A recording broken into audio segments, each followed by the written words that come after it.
Hey, welcome to HVAC Animated. My name is Jeff Bennington, and I'm your host today. And we're going to talk about cash flow. And why are we talking about cash flow? We're going to talk about cash flow because cash flow is a liar. In fact, it's a pathological liar. So let's get into it in just a moment.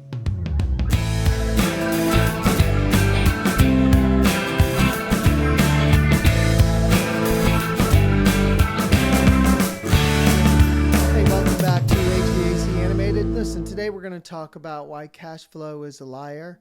And if you're listening to this, thank you very much. If you appreciate the content, please like, subscribe, and share this video with your coworkers and fellow business people. And we're going to talk about cash flow because as an account manager, I've seen HVAC owners make an experienced guess of the health of their business based on the account balance in their checking account. And the problem with that is that cash flow does not measure growth. Cash flow does not measure profitability. It measures nothing. And until you have a full account of your revenue and know where every penny of that is allocated, that checking balance doesn't mean anything.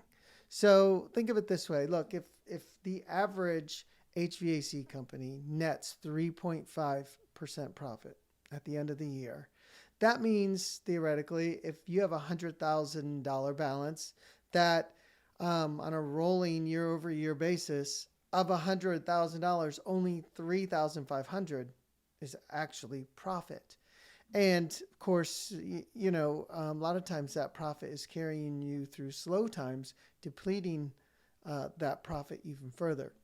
So another way to look at it is if you have $100,000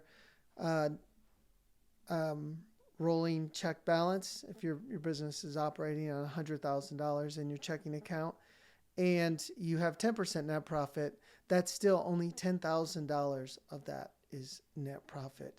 And if it's $200,000 and you have a rolling net profit of 15%, which would be great, that's still only $30,000 of that.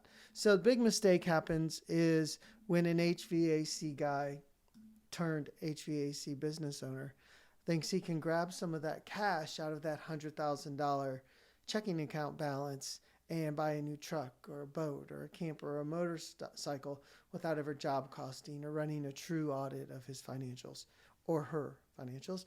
And why wouldn't they? Because, for a lot of people, $100,000 or $200,000 or more dollar balance in your checking account may be the most you've ever seen. So it feels so good. It feels like, wow, I'm so profitable. But let me ask you, have you done job costing?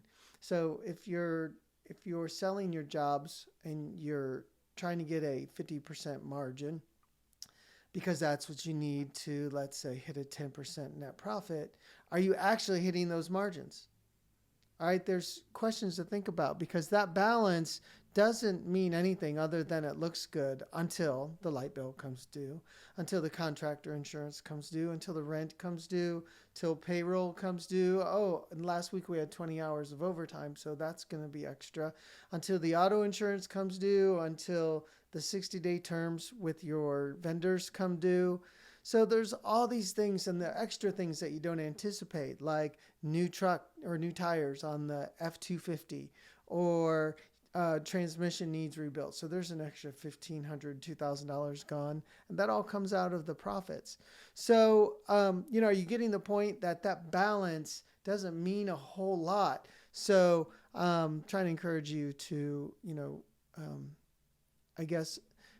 if you're newer to the business or you don't have systems in place, if you don't have full-time bookkeepers, full-time office staff that are tracking and measuring your business to know where the profit is and how much of your income, how much of your revenue is actually profit, then this is the message for you, because I've seen too frequently where people are buying the boats and the new vehicles, and that cash, that profit actually isn't there.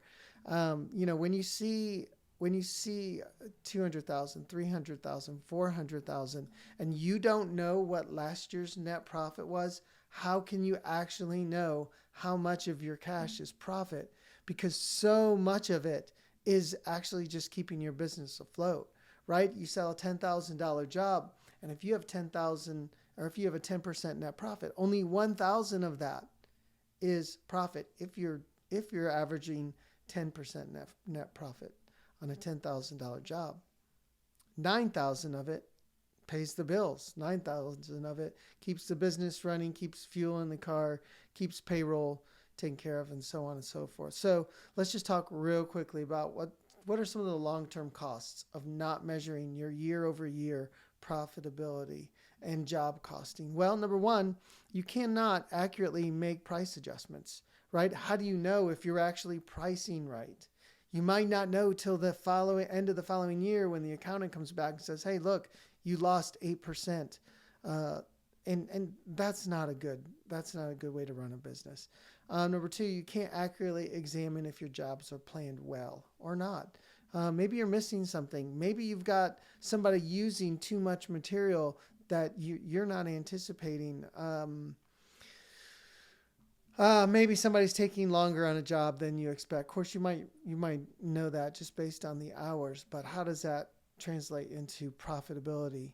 Sometimes your staff can get overburdened, and you start losing the ability to track your jobs because they're overrun with other tasks. And fewer staff means less measuring gets done. And then, of course, when the slow season comes around, that just brings more stress to an owner. And if you're not tracking your jobs, if you're not tracking your profitability month over month, quarter over quarter, year over year, you just don't know because that balance in your checking account, your cash flow is lying to you. You cannot trust it. You cannot base your profitability on experience. So what are the benefits of measuring for profitability? Well, number one, you're working on your business instead of in your business. A lot of business owners, many that I work with, seem to think that starting a business makes him a business owner. But the truth of it is, if you're still working in your business, you're just a technician with a more stressful job. I mean, really, that's what you have. So if you're intending on growing a business and running a business, you need to be a business owner working on your business instead of in your business. It's the only way you're going to be able to measure profitability and actually have an accurate assessment of your cash flow. So number two, you can navigate your processes and make improvements much better and much quicker when you're measuring cash flow and measuring your revenue for profit. And when you cost out each job, you can quickly adjust and make corrections as needed, which is great because if you're making a mistake, if you're undercharging, if you're not including certain parts and materials, if you're not accounting for your finance costs, all those things can be adjusted quickly if you're job costing each job. Also, when you measure net profit loss, you can accurately adjust your pricing, accurately reduce some overhead costs you might find that are redundant, that you don't need any longer, outdated. And when you measure your net loss profit, you can use your profits more wisely. So instead of making a decision to add a new vehicle or add or use some of your quote unquote profits to reward yourself at the end of the year before you actually know what your net profit is, you can make wise decisions if you're actually tracking it.